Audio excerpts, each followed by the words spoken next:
Greetings everyone. Again, this is Julie with Julie Legg Photography, and I am going to do a short video here, as brief as I can. I love to talk about photography and Lightroom, but I wanted to show you how I processed this photo. It's kind of fun, I think, since we both photographed the same set, the same shot basically. It's going to look different when both people do it, and I hope you enjoyed our little impromptu video session of our get-together, doing a photo shoot together with Diane Foster of the Studio 56.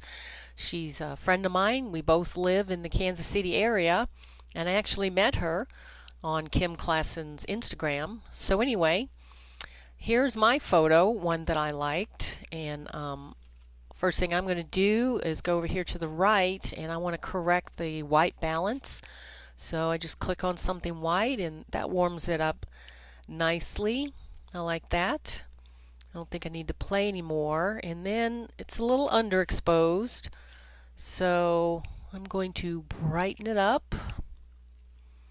Start right about there. And then the next thing I like to do is play with the highlights. It's just my own taste. I don't like to burn out my highlights.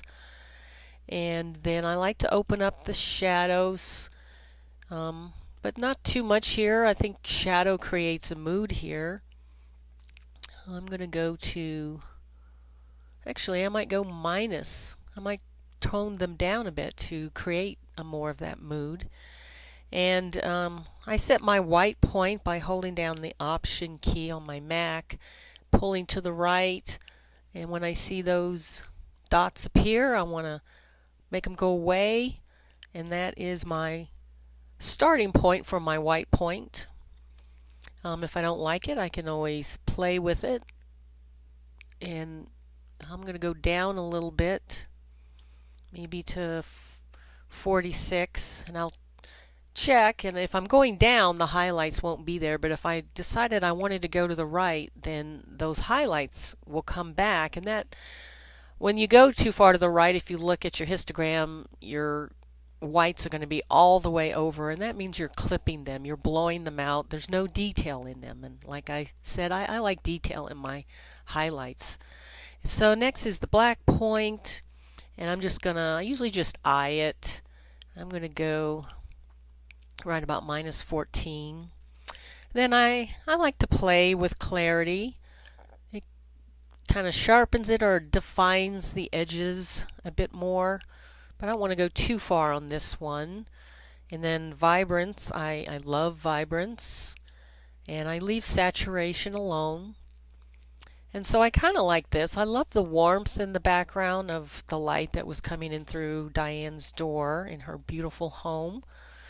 But there's something, I want to play a little bit with this, and I'm thinking split toning.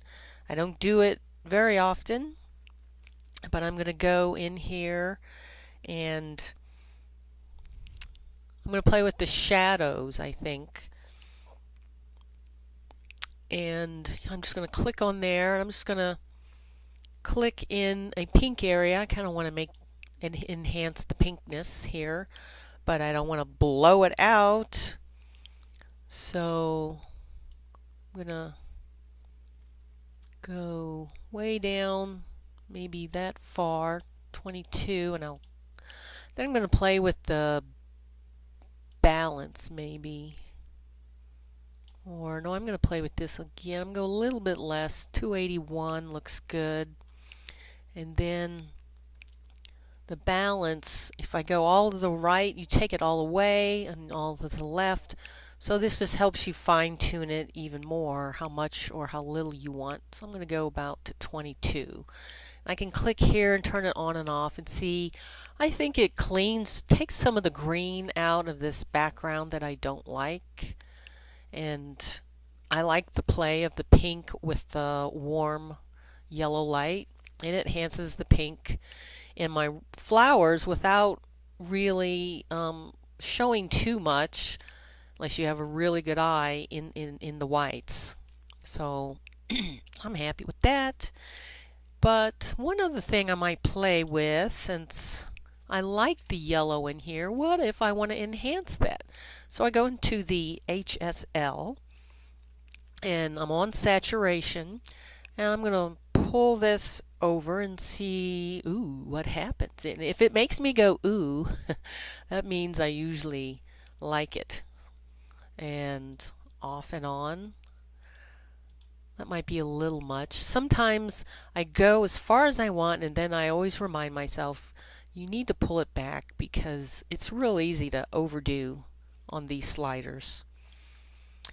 And then I like to go into detail, and I do a little sharpening because when you shoot in RAW, your camera is not processing your file. When you shoot in JPEG, basically the camera is processing your file for you. It's doing everything up here, the basic, the tone curve, detail, it's sharpening for you. It's not doing any of these things, the toning.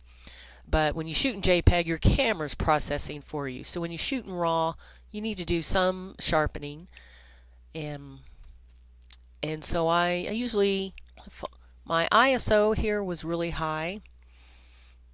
So you can see, ooh, a lot of ugly grain.